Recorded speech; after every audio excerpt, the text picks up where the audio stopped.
Have you ever wondered how someone can carry the weight of generations, walk through unimaginable darkness, and still shine with the light of God's love? Today, we're talking about a woman whose voice carries not just melody, but memory.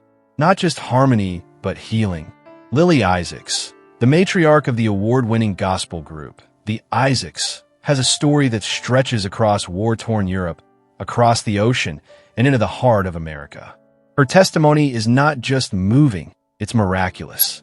Let's unpack her extraordinary journey, from Holocaust survival to bluegrass stardom, and from deep personal pain to a radiant faith in Jesus Christ. Lily Isaacs was born in post-World War II Germany to two Polish Jewish parents, survivors of the Holocaust.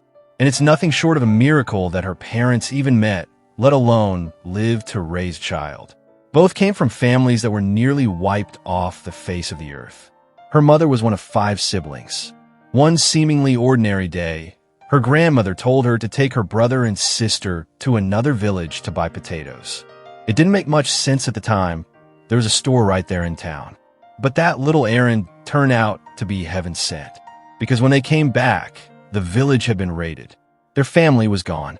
The next day, the Nazis returned and took Lily's mother, along with her sister and brother, into captivity. They were forced into ghettos, crammed into bunkers, and fed little more than dirty water and scraps. Her brother, desperate for freedom, ran away with a few boys. Later, they were all gunned down.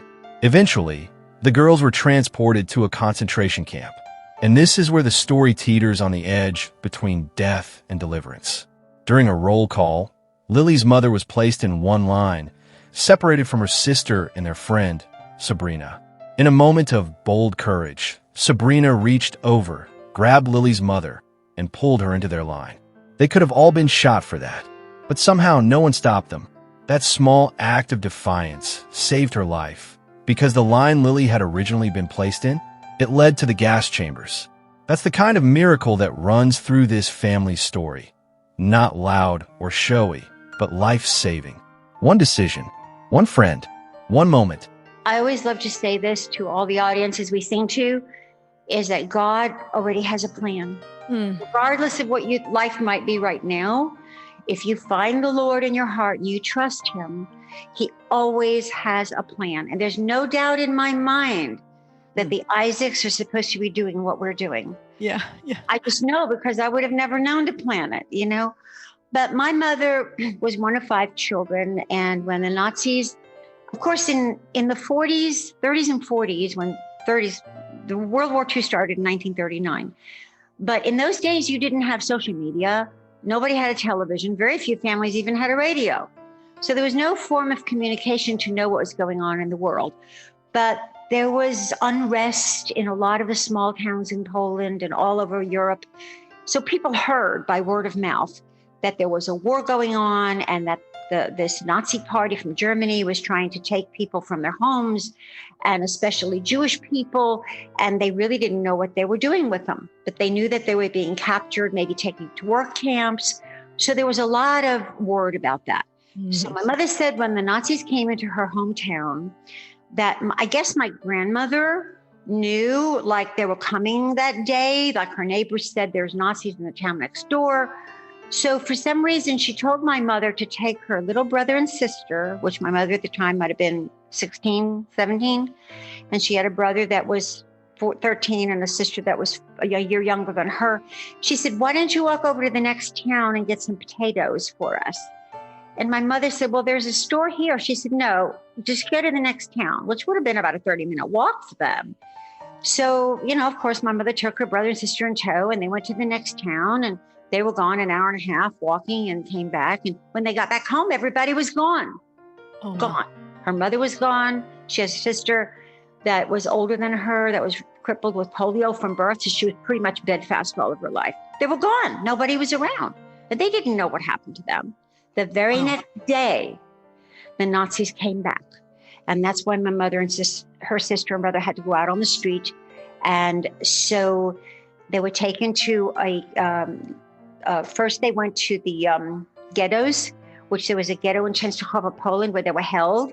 And they were put in these bunkers, and they were fed very little a day, but they made them work, did jobs for them. And so they didn't know really what was going on. They thought, well, maybe they were going to work, meet up with the families, and go back home. They didn't know that. Oh, wow. Mm-mm. So as it went on, after months went on, it wasn't happening. And so my mother's brother, who was probably at that time already 14 or 15, got with some other boys, and they decided they were going to run away. So they got a group of them. I don't know how many of those young boys decided they weren't going to stay there, and they left. And my mother never heard till months later that those boys machine gunned down like on the spot. Right? So there she was with one other sister. And eventually they had to get on a train. They were sent to different camps, wound up in Bergen-Belsen concentration camp, and then finally in Dachau. But while they were in Bergen-Belsen concentration camp, she's told us stories about they would have to get up early in the mornings. They were like maybe 20 or 30 crammed into this one room where in a little bunk bed, you had to sleep 2 women, or you slept on the floor. You were lucky if you got a blanket. And every day they'd get a crust of bread and a bowl of water with grass in it. It was supposed to be soup. That's all they got to eat all day. And they went out and they had to pick up rocks, or they had to work in the factory or do something. They were constantly making them do stuff and wearing them down. So they'd call them for roll call to eat. And they'd put people in lines. They'd put one line here and one line there, and one line here and one line there. So one day they had roll call, and my mother got separated from her sister and her friend Sabrina, which they've been with already for months, right? So my mother was in one line, my aunts Lata and Sabrina were in the other line, and they were just standing there. So my mother's friend, Sabrina, just reached over to my mother and grabbed her by the arm and pulled her over into the line she was in. Normally, if a soldier would have seen that, you would have been shot right there on the spot. Well, they weren't. They didn't say it. Either they didn't see it or they didn't say anything. But later on that day, they found out the line my mother was in went to the gas chamber. The line my mother was taken in went and got their food rations. And my father, he was climbing up a ladder, and he was in another camp. He was in Buchenwald, only with one brother. I didn't even know till 2018 what happened to all of his family. Wow. When we went to Israel in 2018, I entered my mother and father's name into the Holocaust Hall of Remembrance, which I didn't know I could do. And when I got back home, they started sending me documents about my parents, that the Nazis, they were meticulous about keeping records. So they kept all these records of who was in what camp and who, when they died, or who lived. Yeah. Wow. So they sent me a folder that thick, email, of everything they had about my mother and father. And I learned that my father's parents and 5 siblings were all taken to Treblinka concentration camp one day when he wasn't home. And they were all exterminated in the gas chambers, burned to ash, and buried somewhere. Oh, but your father. Again. My father and one brother, that's it. But my father suffered a lot of depression from that, and he became an alcoholic all of my life. I didn't understand that. And I grieved because he died in 1978, and I didn't know that. I can't even ask any questions now.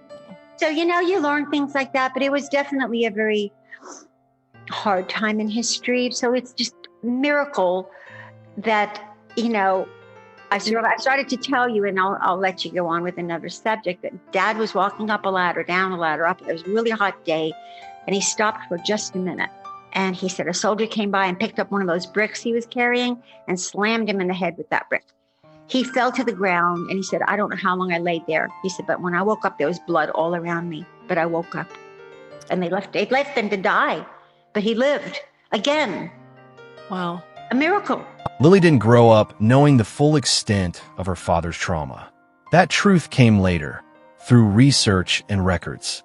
She would eventually learn that her father's parents and all 5 of his siblings were taken to a concentration camp while he was away from home. None of them survived. He, too, would end up in a camp, beaten, bloodied, and left to die after a soldier struck him with a brick. When he came to, surrounded by his own blood, no one knows how he managed to get up again, but he did. Another miracle. After the war, both her parents, broken but breathing, ended up at the same relief camp in Munich. That's where they met. That's where a story of survival turned into a story of love. And that's where Lily Isaacs was born. When Lily was just a toddler, the family boarded a ship to the United States, thanks to a kind uncle who sponsored them. They passed the Statue of Liberty and stepped into a new beginning. They spoke Yiddish at home, but Lily would soon become fluent in English, first at kindergarten and later through life in bustling New York City. Her father became a bread baker, and her mother fell in love with Broadway musicals. And that's where Lily caught the spark of music. She wasn't just a singer, she was an artist in the making. She took voice lessons at 13, acted in every school production she could find, and dreamed of lighting up the Jewish theater scene on Broadway. Lily's path took a surprising turn when she joined forces with a college roommate to form a folk duo. They caught the attention of Columbia Records and signed a deal that launched them into New York's nightclub circuit. But it was during this time that something else happened, something that would rewrite her destiny. They were booked to perform alongside a bluegrass band from Kentucky, and the banjo player caught her eye. Joe Isaacs, a true Southern gentleman with a twang and a cowboy charm. Their worlds couldn't have been more different. Lily was a Jewish girl from New York. Joe was a gospel-singing country boy from Appalachia. And yet their hearts collided. They got married.